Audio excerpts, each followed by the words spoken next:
N'oubliez pas aussi les autres émissions football sur Network Foot TV avec Simon Balachef, Inside Foot Vintage qui retrace aussi les gloires du football mondial, sans oublier leur club, leur entraîneur et leurs joueurs ainsi que les supporters et les petites anecdotes. Mais aussi football africain oblige avec Achille, Inside Foot Africa. Et justement on va s'attarder sur ce continent africain, ces nouveaux entraîneurs issus, si je peux me permettre, de cette formation à la française et aussi ces binationaux qui draguent en quelque sorte ces clubs européens, mais aussi ces peuples, ces amoureux du football en Europe. Yacine, justement, on voit beaucoup de nations, de sélections venir en Europe pour faire des matchs dits jubilés ou des matchs à grande ampleur quand même. Ouais. Et c'est incroyable, où l'engouement s'y prête, les gens. Ouais, ça c'est pas nouveau pour les sélections africaines. Hein. La France, c'est le pays de prédilection. Ouais, tu parles, l'Algérie, Colombie, c'est assez nouveau quand même. Un stade de guichet fermé, ça a été incroyable quand même. Oui, l'Algérie, même si elle joue à Maracana, va le remplir. Ouais. C'est pas un problème. Eh oui, au Maracana. Bien sûr, au Maracana, elle va le remplir. Ici en France, tu joues à Lille, Algérie, Colombie, tu aurais pu remplir même 5 stades comme le stade de Lille. Un vélodrome ou un stade de France, même pourquoi le vélodrome, pas.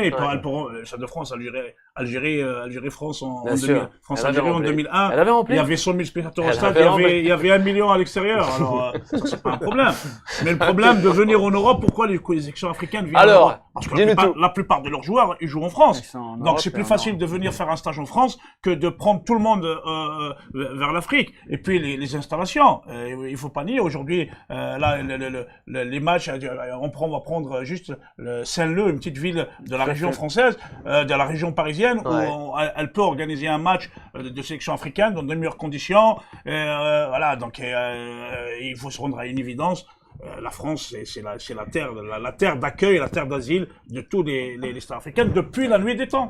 C'est eux les premiers acteurs de ce championnat. Moi, j'avais eu la chance de voir ce match Burkina Faso-Gabon et c'est vrai qu'il y avait une ferveur qu'on ne voit nulle part ailleurs. C'est vrai, les supporters toujours là. C'est vrai que au départ, on voit une ferveur nulle part ailleurs, mon cher ami. Tu peux pas lui dire ça.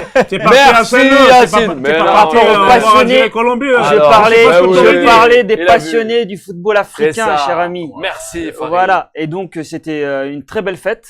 Et j'en ai profité. Et c'est vrai que c'est une très bonne idée de pouvoir faire profiter. Délocaliser, quoi. Délocaliser, exactement. Et d'en faire profiter ces passionnés qu'il y a en Ligue de France aussi. Alors, ce que j'allais dire, c'est bien l'intérêt sportif, mais surtout, c'est l'intérêt commercial. Parce qu'il faut effectivement venir voir ces joueurs, mais il faut aussi faire voir ces joueurs pour qu'ils puissent partir après en Europe. Alors, peut-être le prochain défi pour les sélections africaines, ce n'est pas que de venir en France, c'est d'aller en Espagne, d'aller en Belgique, d'aller en Italie. Je suis d'accord avec toi. C'est ça le vrai défi, parce que pour l'instant, on cantonne les équipes africaines, les sélections africaines quand ils viennent en Europe, à la France. Et il faut ouvrir ça. C'est ça le vrai Brésil, c'est joué où? Juan José, il faut savoir que la France, les gens, déjà, il y a la problématique de langue. La plupart des on parle du foot, c'est des matchs. Oh, du foot, quand même. Mais ils ont le football est universel. Oui, voilà aussi. Merci de le rappeler. Tu le sais très bien quand même. Ça, c'est un discours politicien. Les sélections africaines ont un lien viscéral. Arrêtez. Un lien viscéral avec la France. D'accord. Et les matchs amicaux se sont organisés par des agences de joueurs. Et la plupart qui ont même base sur les joueurs africains, ce sont des agents francophones. Ça, c'est maintenant que ça commence à s'ouvrir. Et c'est plus facile de venir en France que de partir en Espagne ou en Angleterre. On termine avec Achille. C'est ça le défi. Allez là-bas. Achille, on termine avec toi concernant ces clubs, ces nations africaines plutôt. Ouais, c'est comme l'indique si bien Yacine. Pour moi, c'est du business. C'est-à-dire que après, c'est totalement compréhensible. Et bon, d'un certain côté, c'est un petit peu dommage parce que c'est toutes ces nations qui viennent systématiquement en Europe ou alors sur d'autres continents africains. C'est un peu dommage dans le sens où ça donne quelle image ça donne de l'Afrique. Exactement. Quelle image ça donne de l'Afrique. Tout à fait raison avec Achille. Je suis tout à fait d'accord avec lui. De ce point de vue, certes, il y a le business. Donc oui, ça emmène de l'argent aux fédérations parce que il y a des pays. Après, ça dépend. Pour quelle fédération? Bien sûr. pour avoir des moyens comme le Sénégal-Brésil qui s'est organisé en Asie. Là, d'accord. Il y a eu un gros chèque à la clé. Mais à contrario, je retourne la question dans l'autre sens. Ouais, mais juste. Sénégal-Brésil, ce sont deux grandes sélections. Merci Yacine. Tu peux pas organiser Gabon-Togo. On va enchaîner Yacine. Merci, on termine avec Achille. Il faut le savoir. Merci. Quid des installations africaines?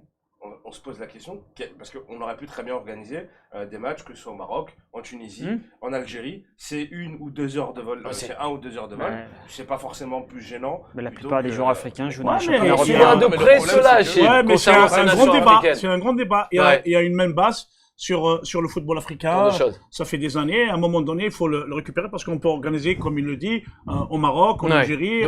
On peut attirer toutes les grandes nations parce que dans les années 70, il y avait beaucoup de clubs européens qui allaient faire la dernière partie. Il n'y avait pas d'intérêt commercial de cette émission. Merci Farid.